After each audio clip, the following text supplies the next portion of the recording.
శ్రీమద్ భాగవతంలోని 227వ పద్యం. ఈ ప్రకారంగా గంగేయుడు మనసు ద్వారా, మాటల ద్వారా, చూపుల ద్వారా శ్రీకృష్ణ పరమాత్మను హృదయంలో పదిలపరుచుకొని నిశ్వాసాన్ని నిరోధించి నిరుపాధిక పరబ్రహ్మమైన వాసుదేవునిలో ఐక్యమైనాడు. అప్పుడు అది చూసి అక్కడ ఉన్నవారందరూ సంధ్యా సమయంలో పక్షుల్లాగా మౌనం వహించారు. దేవలోకంలోనూ మానవలోకంలోనూ దుందుబులు ధ్వనించాయి.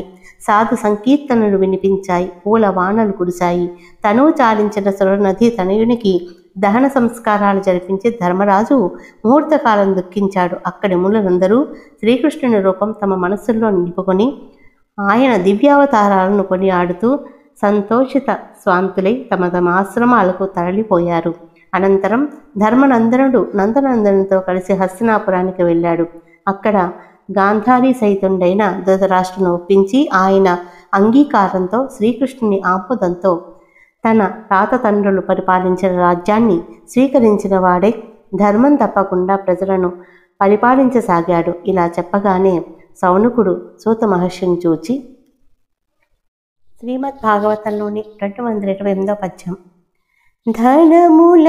ధనములపహరించి తన తోడ జనకెడు నాతాయి జనులన నివధించి బంధు మరణ దుఃఖ భరమున ధర్మజుడెట్లు రాజలక్ష్మి నిచ్చగించే.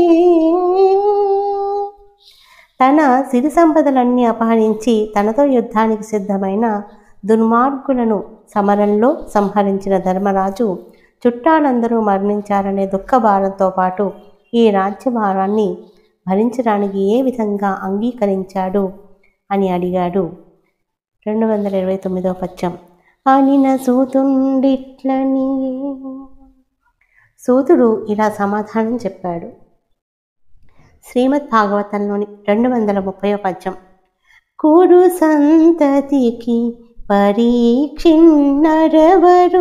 అంకురము చేసి నారాయణుడి ధరణి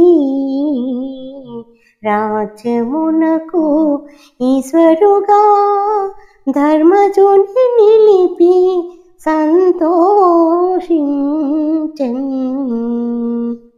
కురు వంశాంకురంగా పరీక్షిత్తును నిలబెట్టి ఈ సమస్త సామ్రాజ్యానికి యుధిష్ఠుడిని అధినేతగా నిలిపి శ్రీకృష్ణుడు సంతుష్టాంతరంగుడైనాడు.